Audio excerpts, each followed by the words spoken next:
భజన చేసే విధము తెలిసింది, హే భజన చేసే విధము తెలిసింది. శ్రీ మోడీ గారి భజన చేసి మోక్షముందండి. అందరికీ నమస్కారం. ఈ రోజు మన గౌరవ అతిథులు కేంద్ర హోంశాఖ సహాయ మంత్రి శ్రీ బండి సంజయ్ గారు వచ్చారు. బండి సంజయ్ గారి గురించి తెలియని వారు ఎవరు ఉండరు. ఈయన పెద్ద మేధావులు. వారు మనధ్వారంతోనే ఎక్కువగా మాట్లాడుతూ ఉంటారు. ఆయన నోటితో మాట్లాడింది చాలా తక్కువ. సమాధులు తవ్వేస్తారంటారు, మాట మాటకి హైందవం అంటూ ఉంటారు, ముసలమానులు దూషిస్తూ ఉంటారు, అన్య మతాలను దూషిస్తూ ఇతడా మన హోంశాఖ సహాయ మంత్రి అనేటట్టుగా ఎన్నో లుచ్చా మాటలు మాట్లాడుతూ లుచ్చా అనిపించుకున్నాడు ఈ హోంశాఖ సహాయ మంత్రి బండి సంజయ్.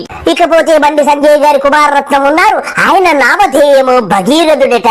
ఈ లుచ్చాగాడు పెద్ద లోఫర్ అని తెలుస్తుంది. వీడి మీద పోక్సో కేసు కూడా నమోదయ్యిందంటే ఎంత లుచ్చా ఆలోచించండి. 17 సంవత్సరములటువంటి అమ్మాయి మీద వీడు లైంగిక దాడి జరిపాడని చెప్పి వీడి మీద criminal case మోపబడింది.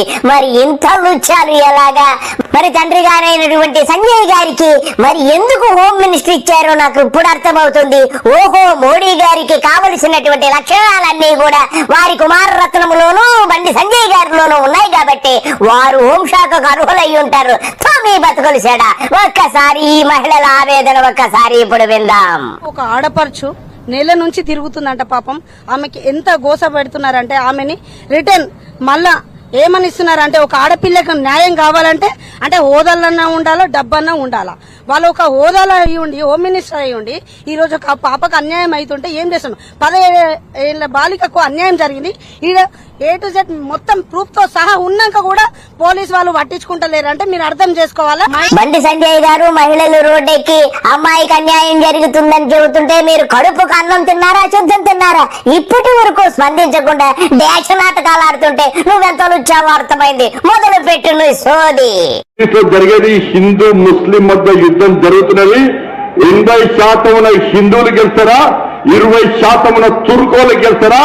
Congress party తుర్కోల వైపున్నది, Bharatiya Janata party హిందువుల వైపున్నది. ఒరే బండి సంజయ్, కడుపుకు అన్నం తిన్నావా, శుద్ధం తిన్నావా? ఒక హోంశాఖ సహాయ మంత్రిగా ఉండి ఏం మాట్లాడుతున్నావు నువ్వు? కులాల మధ్యన మతాల మధ్యన చిచ్చులు పెడతావా? నీది ఒక బ్రతుగా, నీది ఒక బ్రతుగా అని చెప్పి యావత్ రాష్ట్ర ప్రజలందరూ అడుగుతున్నారు సార్ మిమ్మల్ని.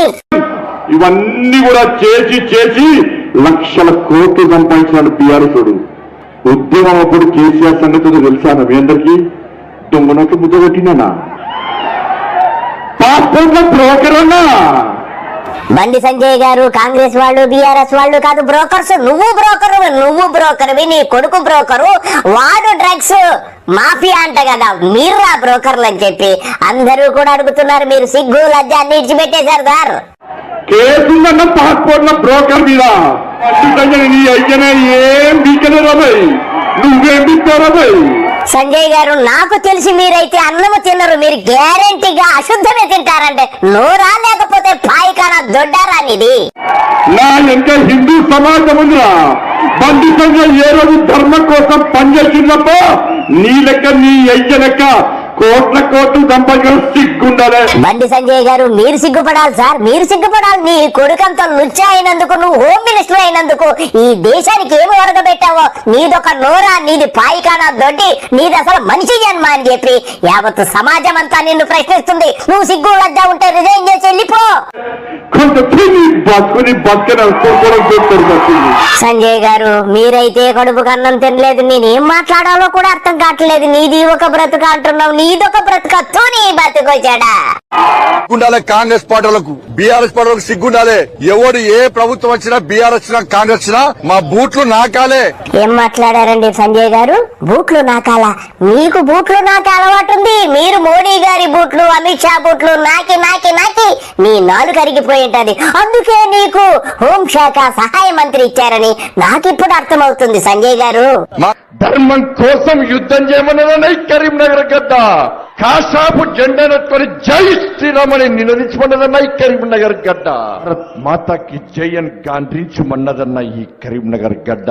అందుకే కరీంనగర్ గడ్డ లేకపోతే డాషా సిగ్గుండాలా ఓ గింజుకుంటావు, నోటితో కాదు గురదపుతోటి గింజుకుంటూ ఉంటావు, మలద్వారంతో వాగుతూ ఉంటావు. అందుకే నీ కొడుకు డ్రగ్స్ తీసుకొని ఇలాగా బానిసైపోయాడని నాకు అర్థమవుతుంది. నీది ఒక బతుక, ముందిల్లు చూసుకోరా, నువ్వు ముందిల్లు చక్క పెట్టుకో, తర్వాత నీతి వాక్యాలు మాట్లాడుతుగా నేను చెప్పి యావత్ రాష్ట్రపతులందరూ అంటున్నారు సార్. అందుకే నా కరీంనగర్ గడ్డ నా చేతికిసిన కాషాయపు జెండాను దించకుండా మరి ఎక్కడ పెట్టుకుంటావు కాషాయ జెండా మడిచి? ఊహలో ఏమన్నా పెట్టుకుంటావు? ఒక పంచి నీ కొడుకు ఊహలో పెట్టు, వాడికైనా సిగ్గు లజ్జ వస్తుందేమో. నీ బతుకు చెడా. మా బండి సంజయ్ అని చెప్పి దేశంలో ఎక్కడికి మీరు వేణ తలెత్తుకొని తిరిగే విధంగా ఉండడానికే నా మీకోసం పనిచేస్తున్నా. నిజమే సంజయ్ గారు, నీ పేరు చెప్పుకొని తలెత్తుకొని తిరగాలి. నిజమే, నీ కొడుకు చేస్తున్నటువంటి అకృత్యానికి, ఆ తాగుబోతు వెధవకి, వాడి మీద పడ్డటువంటి క్రిమినల్ కేసులకి అందరూ కూడా తలెత్తుకొని చూడాల. నీది ఒక బతుక, నీ బతుకు చెడ, సిగ్గుండాలి చెప్పుకోవడానికి. ధర్మం కోసం పనిచేసే క్రమంలో గెలవడమే అదే ఆ గెలుపు అనుకుంటా తప్ప ఇంకొకరికి తలదించి నా ధర్మానికి నా సమాజానికి అవమానం చేసే పరిస్థితి ఎట్టి పరిస్థితిలో ఈ బండి సంజయ్ చేయడన్నా. నువ్వు చెయ్యవు, నువ్వు అకృత్యాలు చెయ్యవు, నీ కొడుకుతో చేయిస్తావు. నీ కొడుకు వీడియో ఒక్కసారి ఇప్పుడు చూద్దాము, ఎంత చక్కగా ప్రవర్తిస్తున్నాడో కాలేజీలో. ఆ వీడియో ఇప్పుడు చూద్దాం.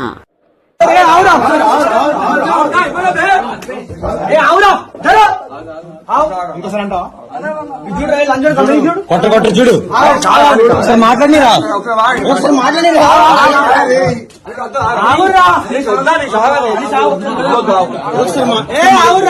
మాట్లాడదాం.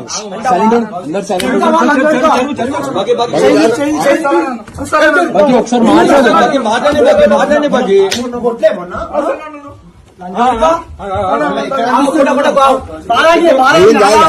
మామా వద్దు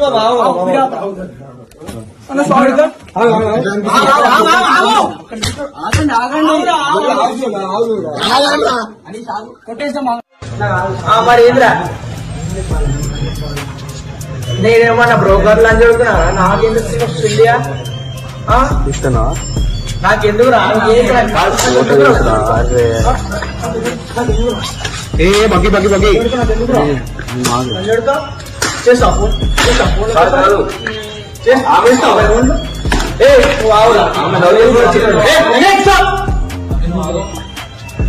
ఫోన్ కోసం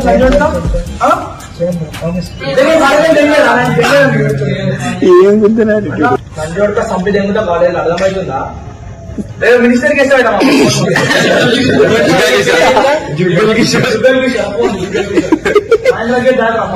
జుగ్గలే ఏం చేసేది నాకేంద్రా నువ్వు చేసేది చుంగి అన్నేమన్నా కోరి